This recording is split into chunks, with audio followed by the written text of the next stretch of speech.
तो बांग्लादेश में हुए चुनाव को लेकर बांग्लादेश का भविष्य बहुत ज्यादा उसी पर निर्भर था कि आखिर बांग्लादेश में कौन आता है, कौन सी पार्टी बांग्लादेश पर राज करती है। और इसी से वहां की आवाम को भरोसा था कि आगे उनके साथ क्या होगा। और आवाम ने बता दिया कि जो लोग सोचते हैं, लोग अपने हितों के बारे में ज्यादा सोचते हैं। और वैसा ही कुछ बांग्लादेश चुनाव के बाद निकलकर सामने आया है। नमस्कार, मैं हूं नीलू। तो बांग्लादेश में जमाते इस्लामी, जिसे अमेरिका ने सीधा समर्थन दिया, वो बुरी तरह से हार गई है। जमात को छात्र नेताओं का समर्थन हासिल था। मोहम्मद यूनुस की मशीनरी पूरा साथ दे रही थी। फिर भी गुरुवार को हुए चुनाव में कट्टरपंथी पार्टी को 50 सीटों पर पहुंचने के लिए संघर्ष करना पड़ा। जमात की हार और बीएनपी की जीत का मतलब है कि देश ने कट्टरपंथी विचारधारा को खारिज कर दिया। और बीएनपी को मिली जीत का मतलब है मुख्य धारा की पार्टी को ही लोग देश का भविष्य मान रहे हैं।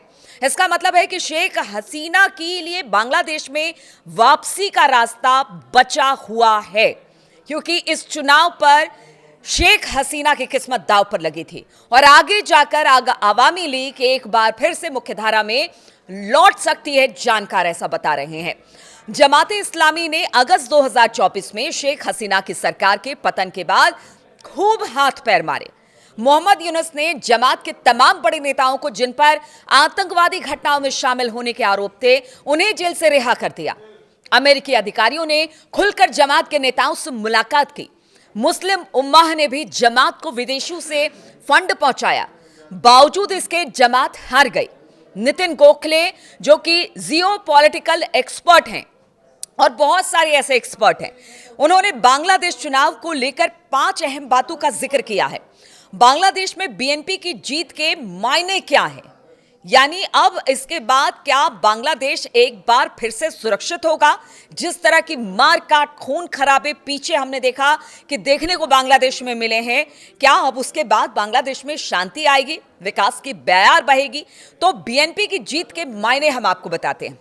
मुख्य धारा की पार्टी में भरोसा, यानी कि आवामी लीग को चुनाव लड़ने की इजाजत नहीं दी गई थी। ऐसे में बांग्लादेश नेशनलिस्ट पार्टी यानी कि बीएनपी ही एकमात्र मुख्यधारा की पार्टी थी। बीएनपी को बम्पर जीत मिलने का मतलब है कि मुख्यधारा की पार्टी पर ही लोगों को भरोसा है, मध्य मार्गी विचारधारा पर ही देश को विश्वास है, यानी बहुत ज्यादा कट्टर भी नहीं होना चाहते हैं लोग। और यही वजह है कि इस तरह से चुनाव के नतीजे सामने आए। बीएनपी को 300 संसदीय सीटों में से 200 से ज्यादा सीटें मिलने की बात सामने आई है। एग्जैक्ट सीटों का आंकड़ा भी आपको बाद में देंगे, लेकिन कहा यह जा रहा है कि 300 के आसपास सीटें या उससे ज्यादा सीटें आएंगी।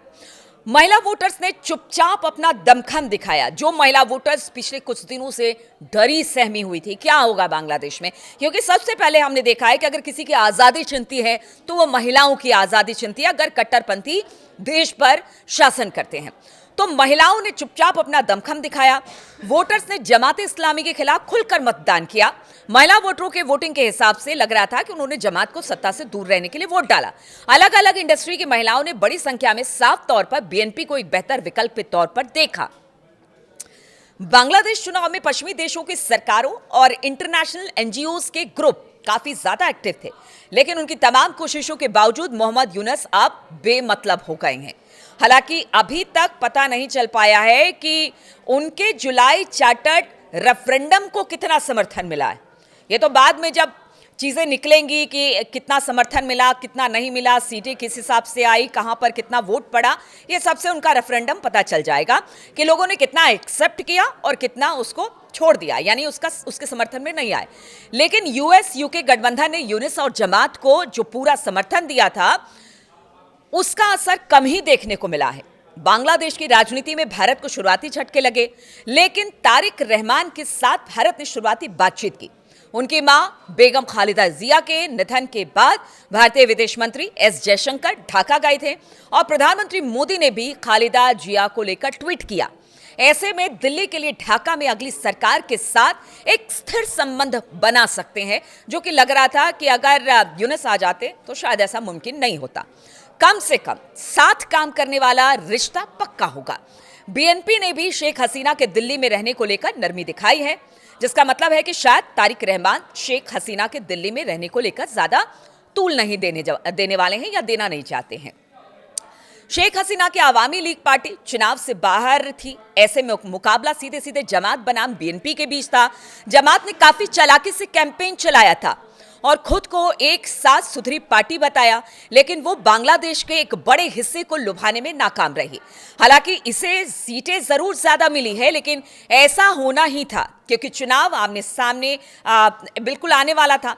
बांग्लादेश चुनाव की सबसे दिलचस्प बात छात्र नेता रहे, जिन्हें जनता ने बुरी तरह से नकार दिया। शेख हसीना के खिलाफ विद्रोह करने वाले छात्र नेताओं ने एनसीपी नेशनल सिटीजन पार्टी का निर्माण किया था, जिसे सीधा मोहम्मद यूनुस का समर्थन था।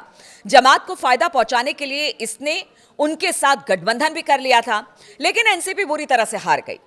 ज्यादातर छात्र नेता चुनाव हार चुके हैं और देखिए, कहा यह जा रहा है कि बीएनपी आने के बाद शेख हसीना जो भारत में इस वक्त है, उनकी वापसी का रास्ता भी खुल जाएगा। भारत के साथ बांग्लादेश के संबंध जो पीछे यूनुस सरकार के समय थे, बहुत ज्यादा खराब थे। हिंदुओं पर लगातार हमले हो रहे थे, अराजकता बांग्लादेश की सड़कों पर थी। शायद अब यह माना जा रहा है कि बीएनपी के आने के बाद अब हालात बांग्लादेश के बेहतर होंगे और ये वहां के आवाम ने बता दिया है बीएनपी को चुनकर।